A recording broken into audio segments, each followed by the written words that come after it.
Okay, so when we're helping another agency do this completely on their own, they're in the driver's seat.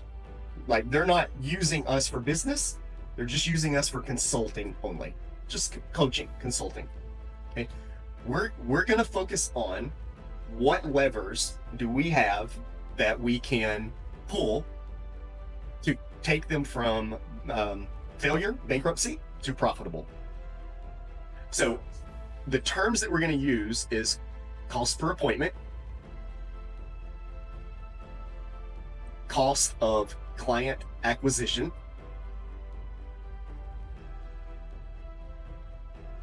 cost per lead. Now, one of the tools in here is the closing ratio. So what we're trying to solve is, if we currently have a $40 cost per lead, and what we want to do is reduce it from $40 a lead down to $30 a lead, how big of a leverage does that make overall per person per cycle?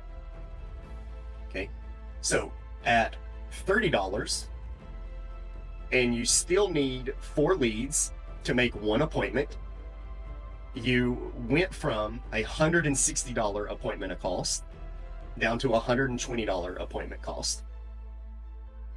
But it still takes 4 appointments before you make a sale, because that's your closing rate. Okay, so you were spending $480 instead of $640 in the beginning, right? So our control group is this. Our control is $160 for an appointment. 1 out of 4 equals 1 sale, right? So we're monitoring at 25% as a control group. And that's your cost per appointment. That's your closing rate. And then that's your client acquisition cost, right? So even if we move it down here to kind of like make it look neat, organized, here, that's how it works. Okay, so my cost per lead is at $40 as my control group. Every 4 leads is going to end up booking an appointment. So I got to buy 4 of those leads to get my first appointment, and to get every appointment, it's going to take another 4 leads. Even if I get 1 appointment, I'm not going to close that appointment because my closing rate is 25%. So I need 4 of those $160 appointments before I make my first sale, right? That's the client acquisition cost, $640. Okay, so this is the control group that we're currently starting at. And what lever can I change that would make the biggest impact? Okay, so option number 1, what would it look like for us to control this lever, changing nothing but the cost of a lead? Our closing ratio stays the same, and our appointment ratio stays the same. All we're doing is going from $40 down to $30 per lead, right? So $40 is the control group. $30 is the new variable that we're going to test. And the outcome moves us to $120 for an appointment, but we still have the same closing rate. It's going to take 4 of those appointments before I make a sale. So I did save $40. On every appointment, I saved another $40. So in total, I saved $160. Right? So instead of paying $640 to acquire a new client, I'm only having to pay $480 for a client. Now, my first question is, how much money did I make on the policy? Did I make $480 off of that policy? A, as the agent that paid for the leads, or B, as the agency owner that financed the leads, subsidized the leads. If I'm subsidizing that lead, I have to get my $480 back in order to continue. So let's say that we write a $1,000 policy and I set up the commissioning structure so that I get my $480 off the top and give you the rest on the bottom. Okay. On the $1,000, I need my percentage to be 48% to get my 480, and then you can have the 52. But the problem with that is it depends on what carrier you're writing, because no carrier pays 12 months in advance. They might pay 75% up front. They might give you the advance, which could come back as a chargeback, but we'll save that for session 2, right? So out of $750 available, I need my $480. You get $270 and I get my $480. So now I need a 56% split in my direction, and you get the difference. You get the 44%, 43%, right? So that means if I'm writing these policies for you, your contract level is at 40%. If I pay you more than 40% and that's your closing rate, I'm bankrupt. Okay, so that's what happens if we only adjust one lever at a time. Lever number 2, can I teach you how to sell? Can I focus on getting you from 25% as the control group up to 40% as my new expected goal?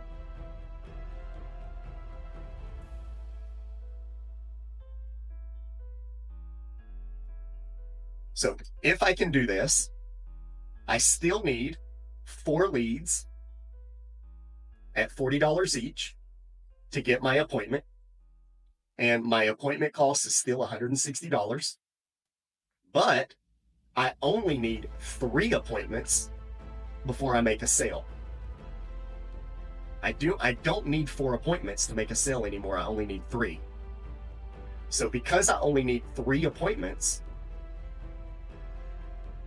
I save practically the same amount of money, $160. But my client acquisition cost is still $480. So you go, well, what if I lowered the lead cost, which was in my control, and I increased my closing ratio, both? What if I could do both? Okay. So what that would be is this lead cost changes from 35% closing, and the lead cost is now the $120 appointment cost, right? But I only need 3 of those.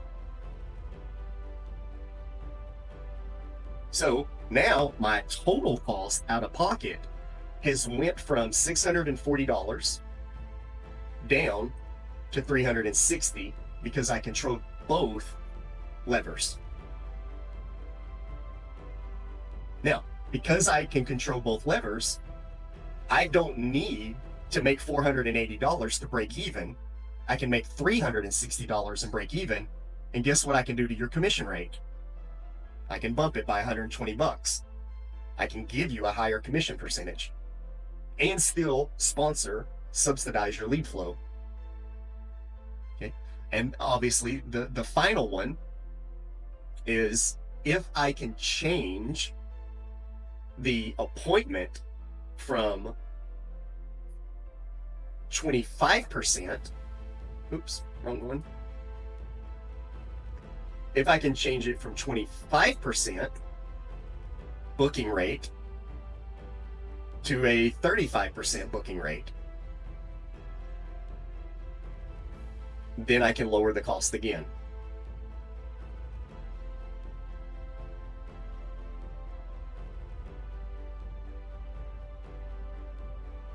Because only 1 out of 3 leads are needed to book another appointment.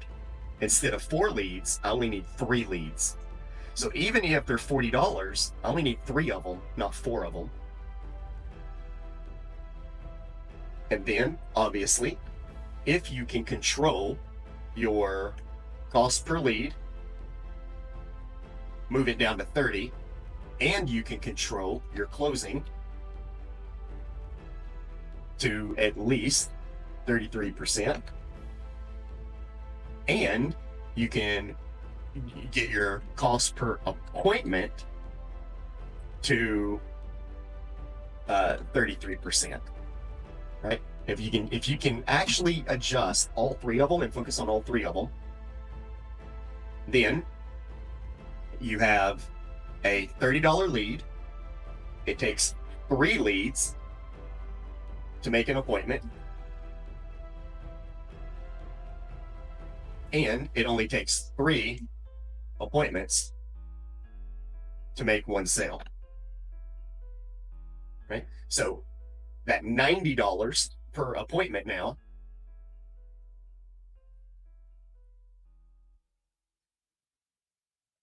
and $270 is your new sale price.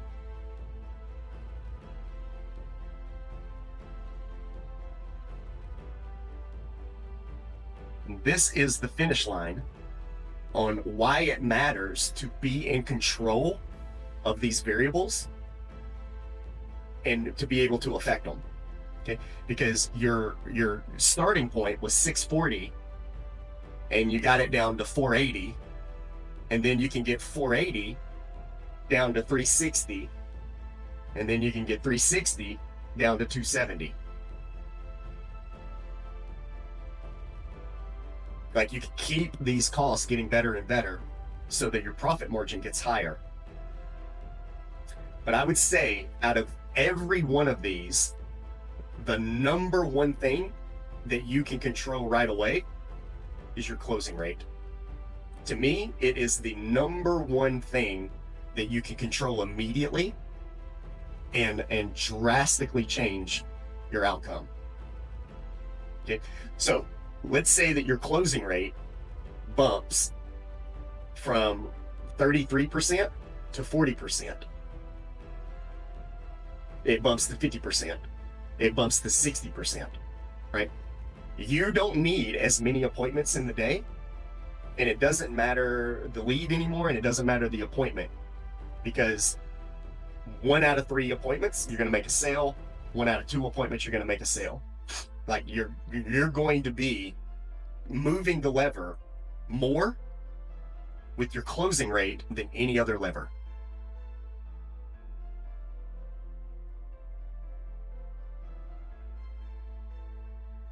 Makes sense to me. I like that. Very nice. That's the best you've ever laid it out. And I think that now people can actually understand what you've been trying to tell them. Because I know you probably had to repeat that to multiple people, including myself, many, many times for someone to fully grasp it.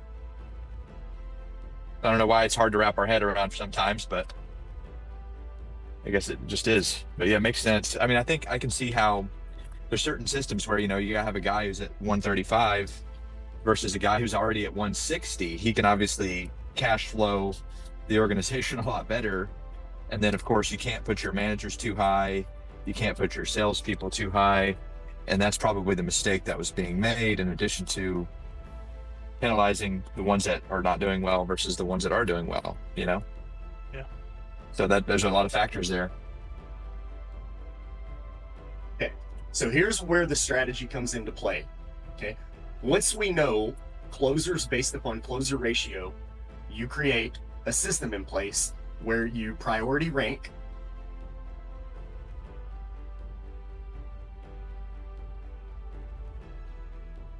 appointments high to low. Okay. And you might say, well, you're a fucking asshole. You're treating me bad. You know, cool. Say all the negative things you want to say, and then go increase your closing rate. I will reward you based upon your closing rate. Go do the work. Well, I don't know how to get better.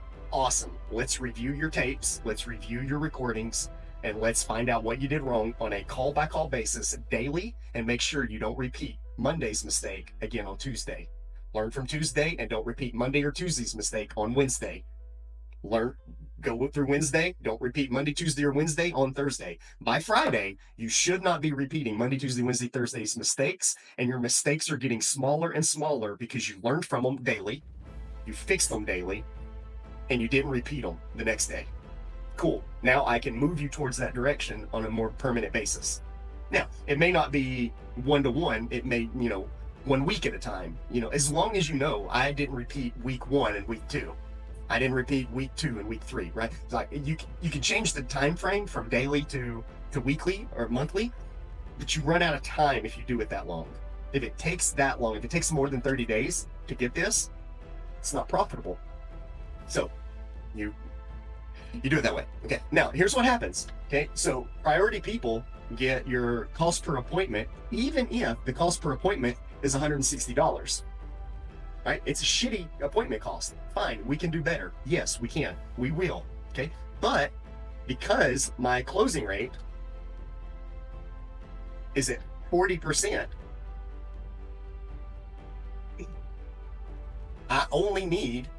I'm definitely going to close 1 out of 3. Right? So by my 3rd appointment, I made a $1,000 sale. Okay. Which means that my client acquisition cost was $160 by 3.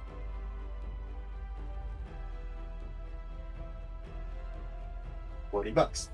But it's not exactly 480, right? Because 40% goes better over time. Right? So when I'm looking at 10 appointments, I'm closing 4 out of 10. Right? So now when we start thinking, if we go through 10th appointment, if we go through the 10th appointment, I've actually made $4,000 on my 10th appointment. Right? Because you're consistently getting 40% on every 10. Okay, so I know that my client acquisition cost is better than that now.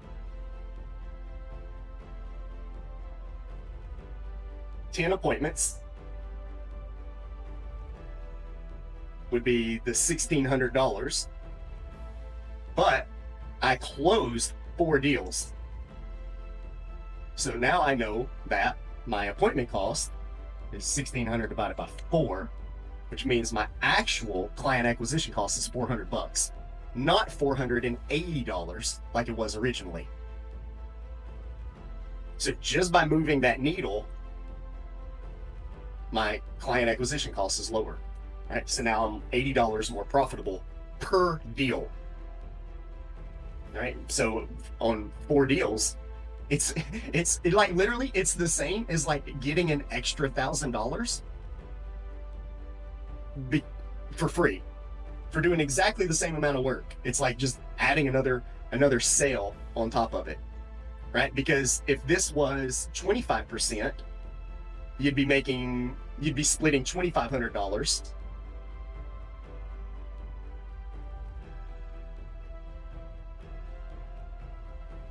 right? So if you're only getting $2,500,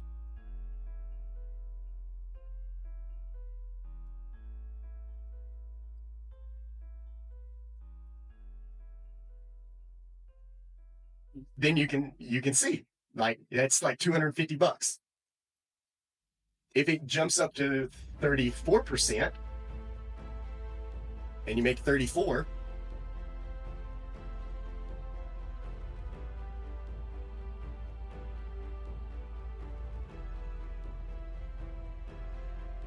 does that make sense? Like how you can look at, you run the same 10 appointments, but this appointment, because your closing rate is 40%, it got you $40 or $4,000. If you run exactly the same number of appointments, do exactly the same amount of work, but your closing rate is 1 out of 3. If your closing rate is 1 out of 4, and the standard average on people right now is less than 20%. Like they're closing like 1 out of 10 appointments, 2 out of 10 appointments at best, right? So you realize for the same amount of work, you were only going to make $1,500.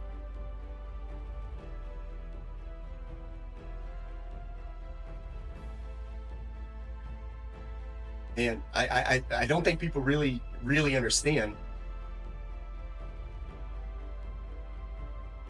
that just by changing your closing rate can double, triple the amount of money you make in a day. I mean, like, so you can technically run 10 appointments a day. So some people with a closing rate of like 15%, they're only going to make $1,500 a day. But their appointment cost again is $1,600, right? So it's $160 per appointment times 10 appointments. That's $1,600. So if you don't change this metric,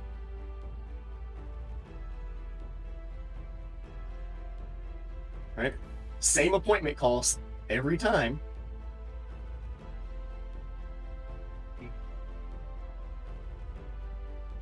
Now look at the difference, right? So like now you're talking about profit margin, right? Profit margin is your $4,000 minus the $1,600.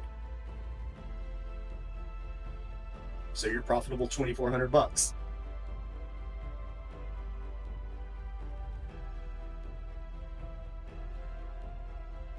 Did 3,400, same appointment cost. You got to make $1,800 for the same day.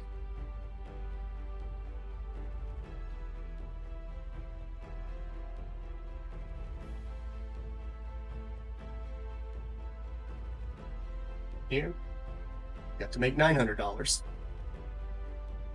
And down here, you are negative $100. Big jump when you look at it like that. Yeah. You're running the same 10 appointments a week, right? So let's say that this is a weekly average. Well, this person is like definitely going to quit the life insurance industry. They're definitely going to. This person can't make it in life insurance. They're trying fucking hard. They can't make it because $900 a week. That's what, like $3,600 a month. Maybe you can make it on 36, but then you got to pay taxes on that. So you're not keeping all 36 either. Mm-mm. God forbid there's a chargeback in there. Like that's not sustainable. No, I mean when you expect 20 to 30% to fall off, I mean you might as well just subtract 30% from every one of those numbers. You know what I mean, to kind of get what your fall off's going to be. Right.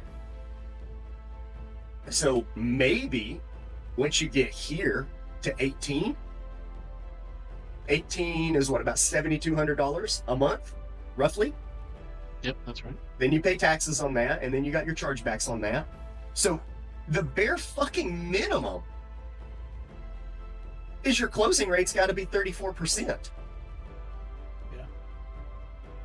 That's just a fucking squeak by.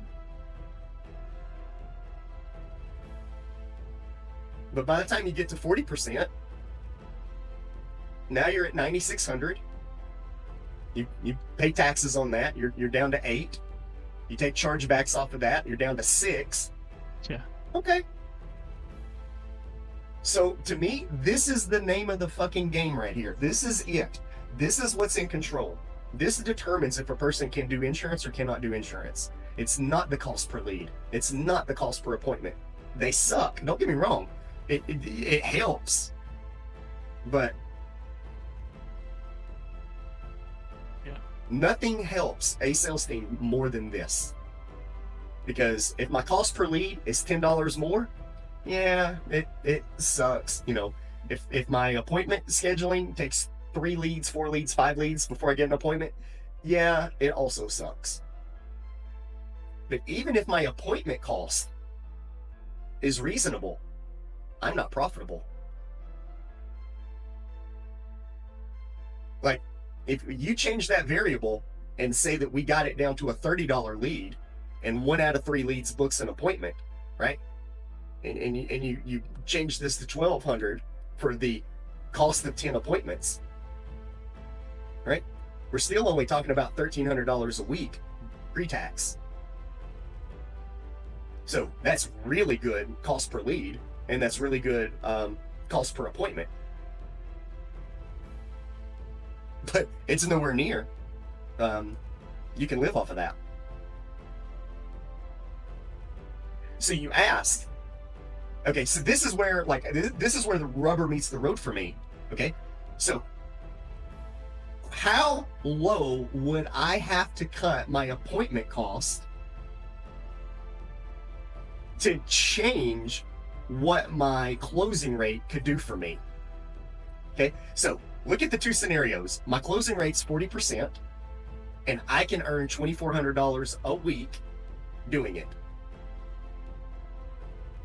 Okay, so that's the hard variable.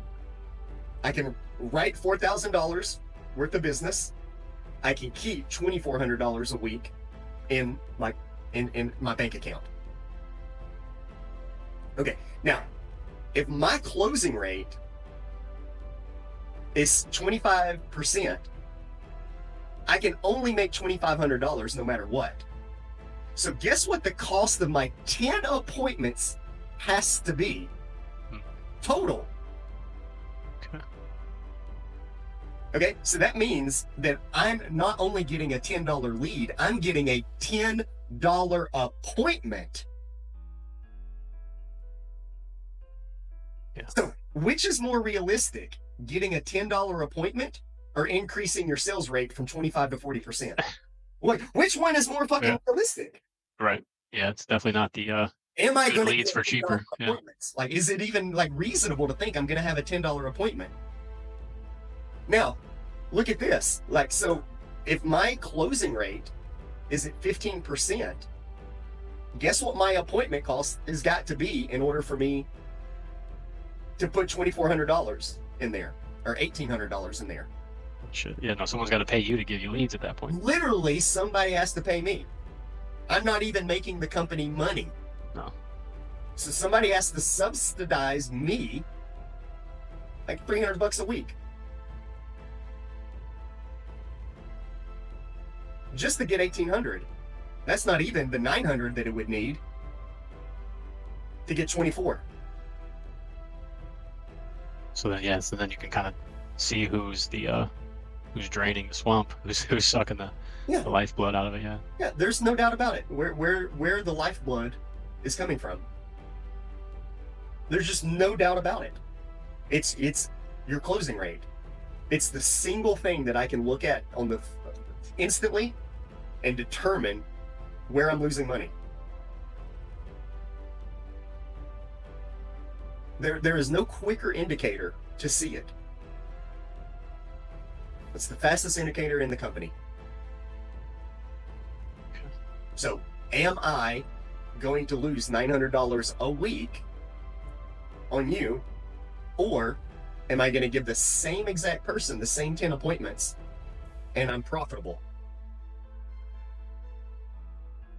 It's the same leads, the same appointments. I just gave it to the wrong fucking person. Mm-hmm. So you got to play the puppet master as far as who gets what, right? Who doesn't. So the workaround for that is very simple. All of your closers that have a winning percentage, they get first dibs at all the appointments. Okay. And then lower closing ratio, they just get what, like the leftovers, like what wasn't closed, or They get leftover leads. makes sense. Right. So they don't get any booked appointments where a client is actually engaged. Right? These people that are jumping on the calendars and are available, give them to people that'll close them. These people, Outbounds. that's right. And you say to somebody, how do I know when I can stop wasting my time on outbound dialers?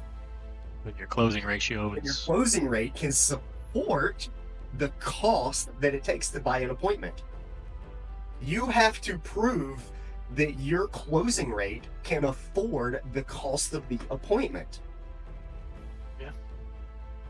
Until it can, you're practicing, you're learning, you're growing. You're focusing on one thing, my closing. Because as soon as you can close, you can get a $160 appointment and not be scared of it. You're not scared to pay $160 for an appointment because you know by the third appointment you're going to make a sale. But if you can't make that sale and you run the same $160 appointment, you're going to lose $900 by the end of the week. yeah, unless they're writing some big ass deals, but Right. average numbers. Yeah, I see what you're saying. Right. Right. So your closer that can't close but 15% of the time is also going to write your bigger policies, both? Yeah. Is that Yeah, really, he sucks, but he writes $300 checks every time. right? He's fucking terrible at closing deals, but when he does, he writes a $7,000 policy. Like, really? Both can't be true. No. And unfortunately, what happens is this same closer that closes 40% of the time, guess what they get even better at over time? Because they're closing 1 out of 3 calls, guess what they get really good at? Closing. 1 out of 3 becomes 1 out of 2. Right. They just get better and better at this one thing. And they start outpacing the competition. And these become your $1 million a year writers. This is the threshold. Going from 40% to 50% is the threshold to getting to $1 million a year writing.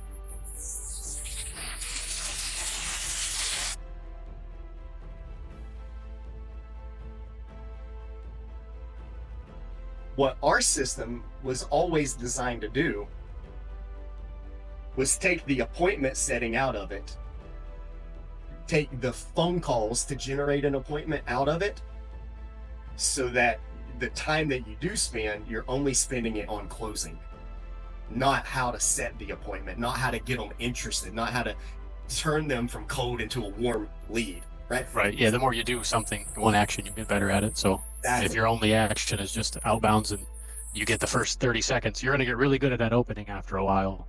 And then, but the guys that already have it fully set, and it's just like, yep, I just got to close you. That's You get better at what you do. They spend 10 hours calling and using the same opening line. So they get really good at opening a phone call.